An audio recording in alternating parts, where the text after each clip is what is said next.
Some years ago, I was at General Assembly. It was in Cincinnati, Ohio. General Assembly is when the Christian Church Disciples of Christ get together to make big decisions, on the national level. The appointment of national staff, dealing with some of the issues that have bubbled up through the churches, okaying the budget, fellowship, all kinds of wonderful things happen at General Assembly.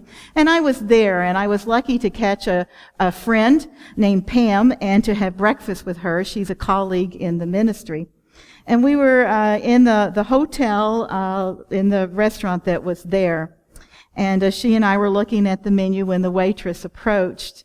And we took our order. They offered the normal stuff like scrambled eggs and bacons and thing. But as she was leaving, Pam said to me, "Did you look at her? Did you look at our waitress?" She said, "There's a story there. She's lived hard." So, of course, the waitress came back, and my friend Pam just looked at her and said, Do you live here? Are you from Cincinnati?" And of course, the woman kind of looked at us, how surprised that we had moved into a little bit deeper space, but she wanted to talk about where she was from. And no, she wasn't from Cincinnati. And then she wanted to know where we were from. And then we told her, and she was a little bit curious about where we lived.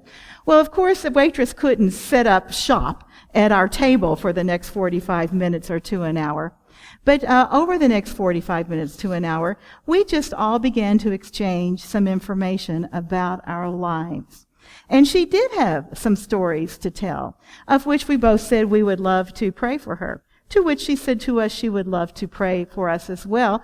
And we shared with her some of the stuff that was challenging us as people, because as you know, clergy are people first, and we get to meander through the same stuff you do. And it's hard to find a safe place sometimes to talk about our personal lives. It was quite the moment. It was the highlight of my day. And I remember as I went to bed that evening in the hotel, and I kind of revisited the day, that morning, like the kids had said, we talked about energy, that conversation gave my spirit some energy. And I wondered if for the waitress, if it had given her the same kind of energy as well. Well, this experience reminded me that all people are givers and receivers, quarterbacks and tight ends, planters and the planted, healers and patients.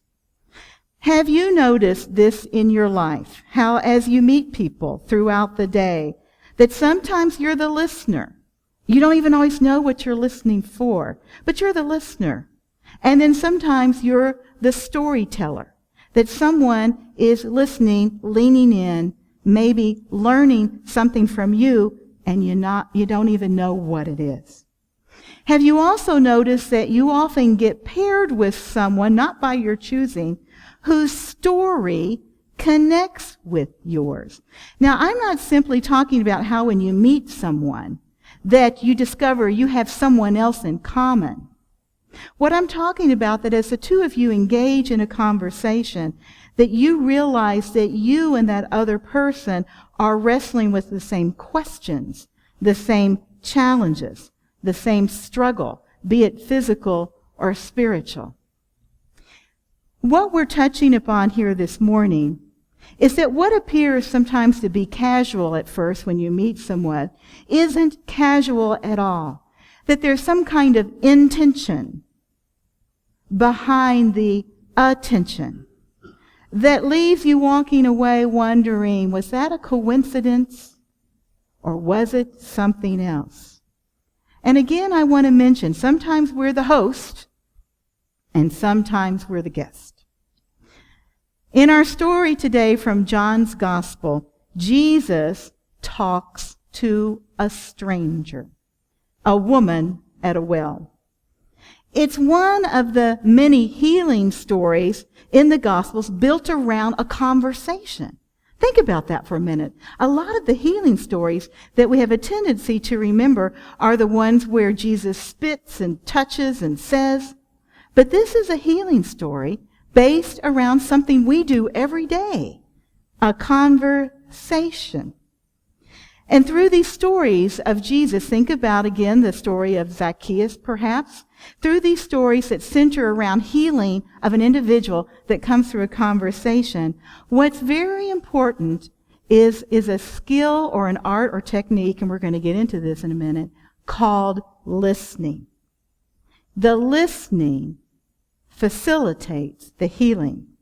The woman at the well, for example, experiences a succession of insights. There's more than just one that change her life, that give her self-awareness. And she leaves her encounter with Jesus wanting to be a different person because she heard in that encounter that she was a different person than she often is perceived. She was worthy of his friendship, of his attention. He didn't care about the labels. They were together. And then they moved into some other spaces where she came away from that encounter a completely different human being. In his book, Reaching Out, Henry J.M. Nouwen reminds us that the church, that we, like Christ, are called upon to be healers, to reach out to the human condition and share in its brokenness, the stories of pain and loss. As Nouwen reminds the church, we can do so much more for each other than we are ever aware of. And he also reminds the church that we are all healers who can reach out to offer health, and we are also all patients, right, in constant need of help. So there comes the dance that I was talking about a little earlier that I experienced in that restaurant. That, yes, Pam reached out, and then I reached out, but then the waitress reached out, and there we were, sometimes the storyteller and sometimes the listener, and that those roles would reverse often in that next 45 minutes to an hour. As the church, we are called upon to be healers, but we also always have to remember that we are patients in constant need of help as well. But most importantly, Nouwen reminds the church that an important aspect of all healing is an interested effort to know the patient fully. As we all know, because all of us have sat in a doctor's office at least once in our life, pain can't be treated, right, if it's misdiagnosed. Therefore, writes Nouwen, listening to know the other person through and through is an art that must be developed. We must be open to other people on their terms, not on ours, and we must be free of clutter, of biases and prejudice, interior clutter. Like Jesus. Jesus was always grounded in love, compassion, which is love plus understanding. Now, I thought it was interesting as I was working through Nouwen's book that he used the word art, that listening is an art, the art of listening, as opposed to a technique. Well, what's the difference? A technique is a method that produces results. Art, on the other hand, is the creative expression of what is beautiful. Well, what's beautiful between two people? Jesus says, where two or three are gathered, there I am in the midst of them. Where two or three are gathered in my name, there I am in the midst of them. So what's beautiful between two people is Jesus, the Spirit, the ground of our being, God. Well, I was thinking about this, and I was thinking about Nouwen's invitation to do some kind of interior work so that I'm free of clutter on the inside, so that I can receive somebody on their terms and not on mine. And I realized this is work. It takes a lot of work to free me up interiorly, right? Or you up, so that we can receive somebody just as they are, not who we want them to be. And some of the work is physical, and it might be considered a technique. You know, I was taught in seminary when I was in Counseling 101 that I have to create a safe space first physically, so that when somebody comes into my office, if I'm behind the desk, I should get out from behind the desk and move to a chair where I can look the other person face to face. Have you ever seen me do that with you? You've been in my office lately, and I've got the chairs just so, and I immediately get up and go around and invite you to the other chair. I listened to my professor in Counseling 101. Today we might say put the iPhone down, right? Get out from behind the computer. At home, my husband and I know we're not listening to each other when we've got the newspaper up like this, or Sports Illustrated, or Sunset Magazine, whatever it happens to be. So that's a technique, and you've got to put all of that away. There's our little slide up here this morning about, whole body listening. The eyes on the speaker, the legs folded and still. Have you ever talked to somebody and the whole time they're going like this? What have you been taught about that? They're not listening, right? That's a defense mechanism. I'm not listening. But just because I engage in all of these whole body listening techniques and you do the same, it doesn't mean that we are listening. This is what Nouwen's getting at in his book. I could be sitting just the right way and I could be in the right chair without anything in front of me looking at you, but I still could be thinking up here about all the stuff that I need to be doing, right? And I could be judging you by what you're wearing. Or, maybe that tattoo that you've got, or 2 or 3 or 5 or 10. I know that I have some friends that often will tell me, I just can't get beyond the tattoo. I could be thinking ahead of you, already formulating how I plan to respond to you. That's not listening. Or I could be forming my next words of advice, planning on how I'm going to fix you. I could be possessed by an agenda. Maybe I brought you in under the disguise of something else, but I really want you to be an officer in the church, go on the board, which is not why you came in the first place, right? But this is what Jesus and this is what Nouwen's inviting us to do. What if we were possessed by the Spirit that placed us in the same space? What if we were aware enough to realize that the beautiful thing that's happening between us is the Spirit, that this encounter isn't a coincidence?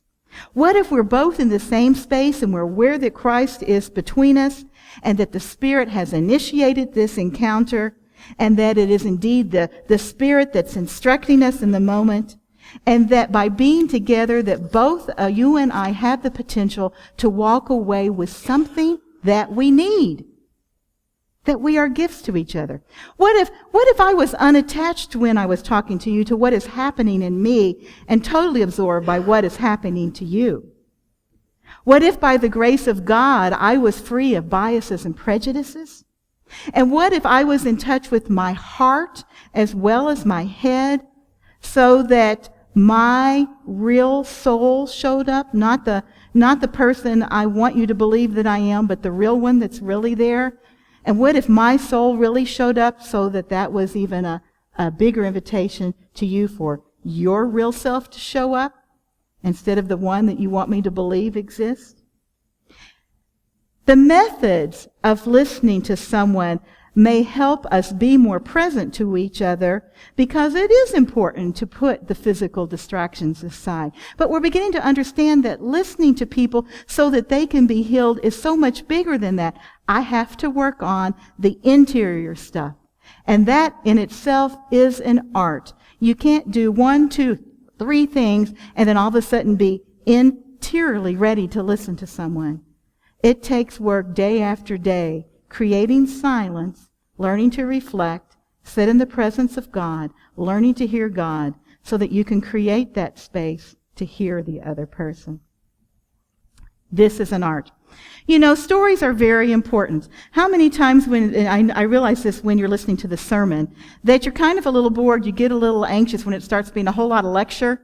But as soon as I move into a story, I notice I've got your attention. Have you noticed that too? That when you're listening to someone, as soon as they move into a story, you're a little bit more aware of what's going on. Stories are important because we learn from them. Jesus told stories all the time. And that's why, we love the story of the woman at the well today. It's really nothing big, except that it teaches us that Jesus loved people and healed them by having a conversation. Stories are important. There's another aspect, though, of this story that I think is also important, and we're going to move into the closing of this sermon today because we've got to hear this, that the woman was perceived by Jesus and the disciples, the Jews, as a sinful person. And of course, they didn't see themselves as sinful at all. But what we learn about in the story today, and what we learn about sin in the Gospels, is that sin is forgivable. Sin is simply a wake-up call to the soul that there is a better way. And therefore, Jesus didn't separate some people as untouchable and unapproachable and others as. He approached everyone because sin is just simply a wake-up call to the soul that there is a better way. It's not something that you hold against people and then put them out of your life. And we need to hear that today, because when we talk about hospitality, and beginning to understand that now one is asking us to move out into the world and create space where strangers can become friends, that what we're being invited to do is to be open and vulnerable to everyone, and not just a select few who are a lot like us and make us feel comfortable. In fact, this is the argument out there in the world with a lot of people who are Christian, love Jesus, but don't love the church. Why they don't want to come into churches is because they perceive that we are more judgmental than we are merciful and compassionate.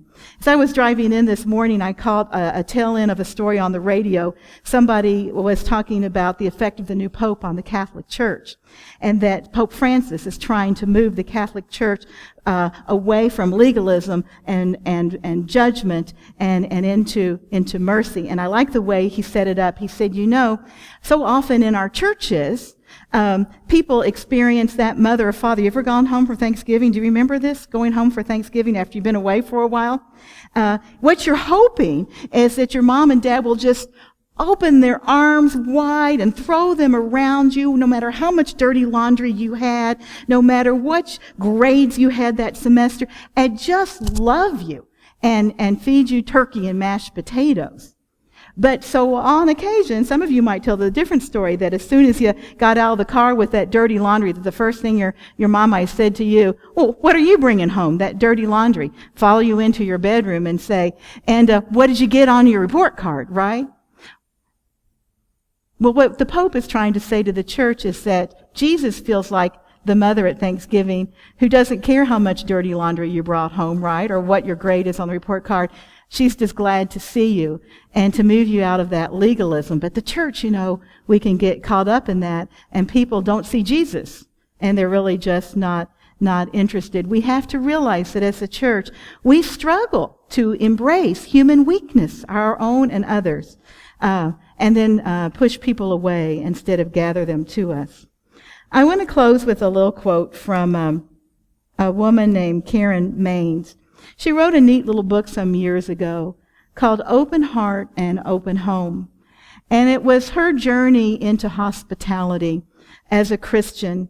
And the aha went off that she could use something as simple as her dinner table and her groceries in her home and create a space that she could invite people into.